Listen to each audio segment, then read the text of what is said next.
कोई अपना न दिखाई दे रहा हो, केवल दुख ही दुख, अशांति ही अशांति, उस समय आप देखिएगा भारी से भारी संकट की निवृत्ति के लिए एकमात्र उपाय है। यदि आप भजन नहीं करते तो आप दिमाग में लिख लीजिए, चाहे अपनी नित्य डायरी में लिख लीजिए।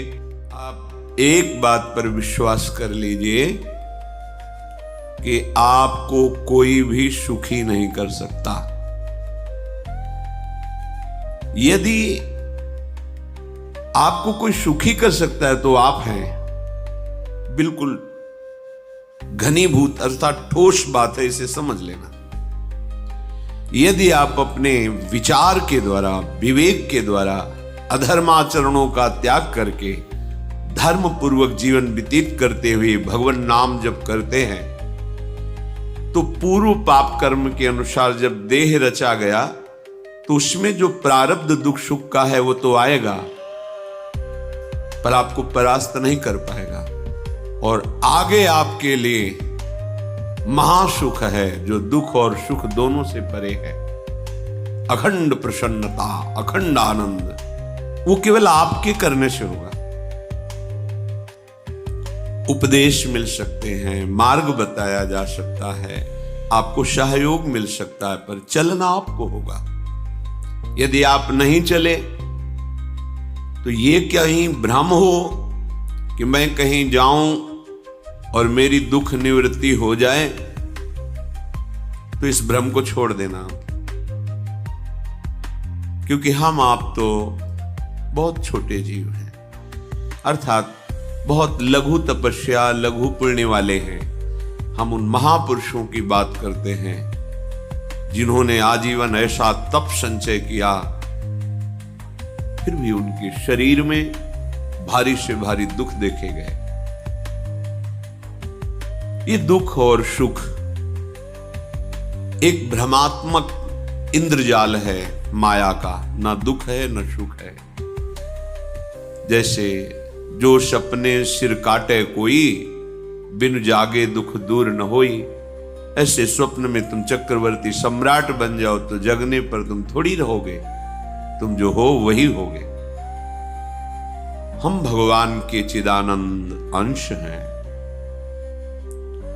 ये भूलकर हम अपने को स्त्री पुरुष, अच्छा बुरा, धनी निर्धन, दुखी सुखी आदि आदि बहुत सा प्रपंच है, इसे हम अपने दिमाग में बैठा लिया है।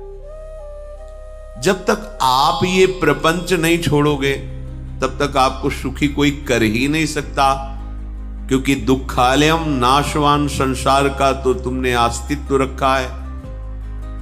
अगर ये किसी के दूर करने से होता तो स्वयं जगत गुरु परब्रह्म परमात्म तत्व भगवान श्री कृष्ण सामने हैं और अर्जुन को कह रहे हैं, मात्रा स्पर्शास्तु कौन्तेय शीतोष्ण सुख दुखदा आगमा पायनो अनित्यास्तास्तितिक्षस्व भारत।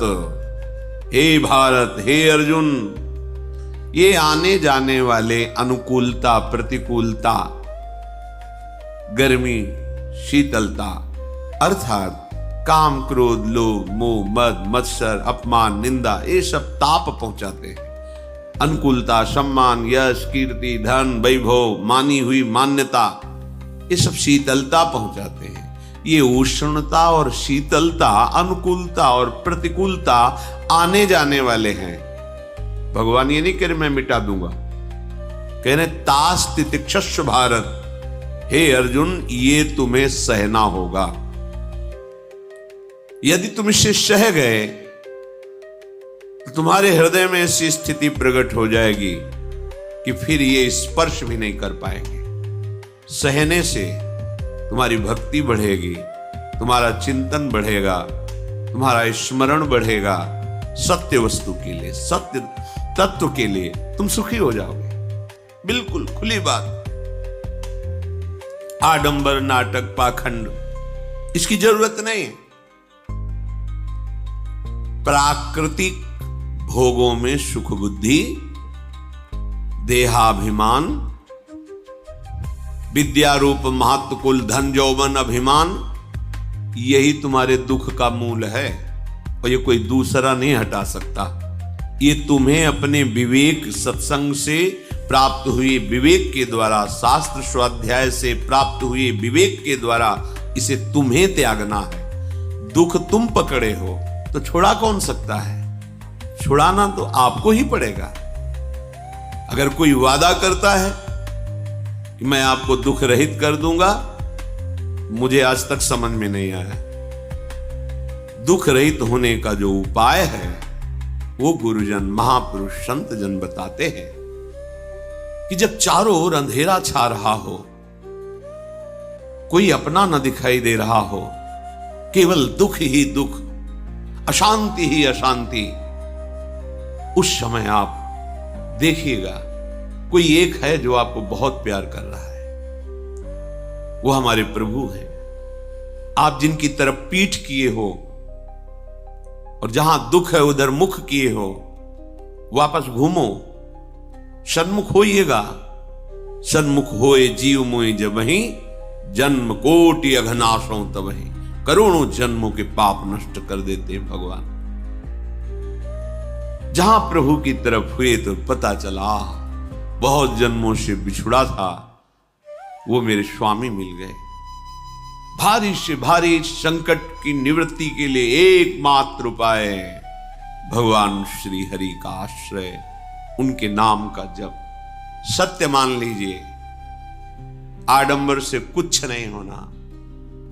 चाहे जितने जंतुर बांध लो, चाहे जितना जो कुछ जादू टोना जो मनावे सो कर लो। बारी मथे घृत होए बरु शिकताते बरु तेल, बिनु हरि भजन न भवतरी यह सिद्धांत अपेल। विनिश्चितम बदामिते नान्यथा वचांस में हरि भजंती। अटल बात है, यदि भजन नहीं करोगे तो तुम्हें कोई सुखी नहीं कर सकता। तात्कालिक आपको ऐसा लग सकता है मेरा काम बन गया, नहीं है, वो तत्कालिक है। हमारा काम बनना तो तब होगा जो हमारा आवागमन मिट जाए, सदा सदा के लिए मुझे ऐसी वस्तु प्राप्त हो जाए कि जहां चाह ही खत्म हो गई, जहां दुख ही खत्म हो गया। वो हमारा स्वरूप है, वो हमारे आराध्य देव है। प्रार्थना मान लीजिए, भटकाव से बचिए। ये कलिकाल मलायतन मन कर देख विचार, श्री रघुनाथ नाम बिन नाहिन आन आधार।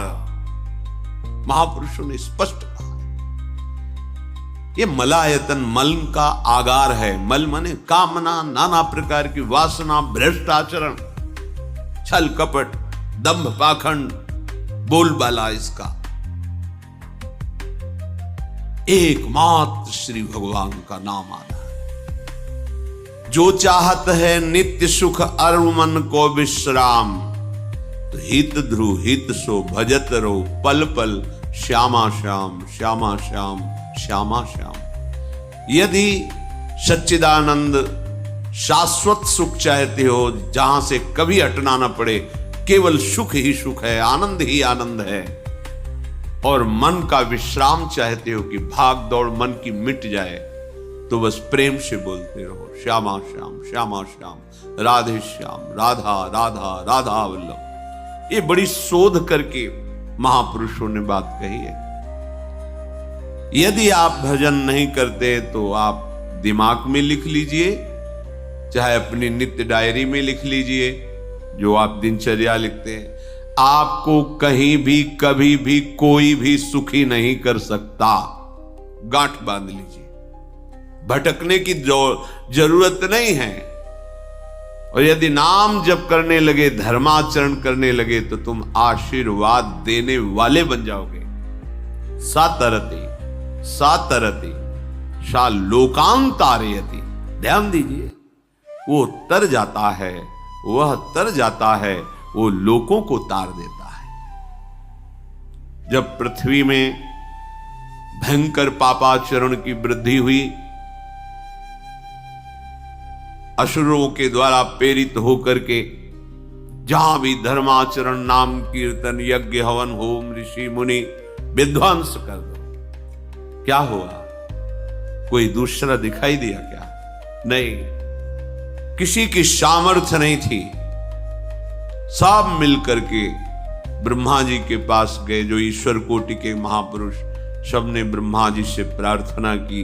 ब्रह्मा जी ने कहा, हम भी जिनके सेवक हैं, वही प्रभु अब हमारे दुख का निवारण कर सकते हैं। सोचो, आप किसी और से दुख निवृत्त कराना चाहते हैं? जिसने सृष्टि बनाई है, भगवान ब्रह्मा जी भी कह रहे हैं, मैं जिनके सेवक हूं, वही प्रभु हमारे और आप सबके दुखों का निवारण करते हैं। तो आपको समझ में नहीं आ रहा कि एकमात्र भगवान श्री हरि ही हमारे दुख का निवारण कर सकते हैं।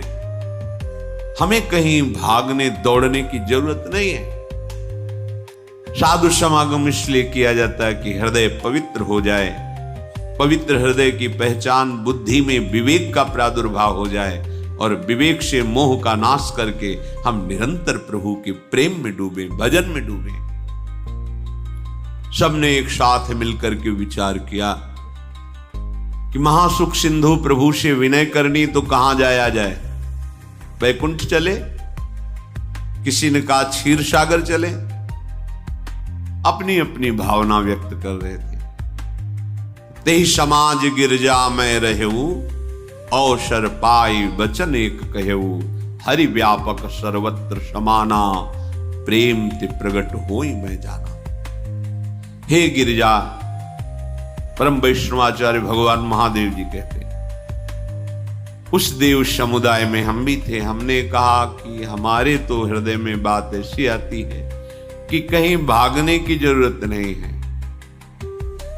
हरि व्यापक सर्वत्र समाना, जैसे वो वैकुंठ में विराजमान है, क्षीर समुद्र में विराजमान है, ऐसे कण कण में विराजमान है। बस तुम प्रेम से पुकारो, जहां पुकारोगे वहीं प्रभु प्रकट हो जाएंगे। नाम बाणी जहां, श्याम श्यामा तहां।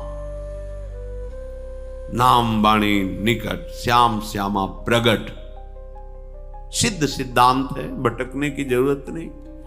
जहां हो वहीं से प्रिया प्रीतम का नाम पुकारो, नाम कीर्तन करो, उनकी लीलाओं का गायन करो, सबको सुख देने की भावना करो। देखो, तुम्हारी दृष्टि बदलती चली जाएगी, भगवत साक्षात्कार करने की योग्यता आने लगेगी। ऐसा ही हुआ। सबने मिलकर के श्री भगवान को विनय पूर्वक आर्त भाव से पुकारा। आकाशवाणी हुई, निर्भय हो जाओ, निश्चिंत हो जाओ, मैं स्वयं अपने अंशों के सहित अवतार लेकर इस भूमि का भार हरण करूंगा। तुम सब बड़े बड़े जो देवता हो, जाओ हमारी लीला में सुख लेने के लिए सब वृक्ष वानर आदि का रूप धारण करो।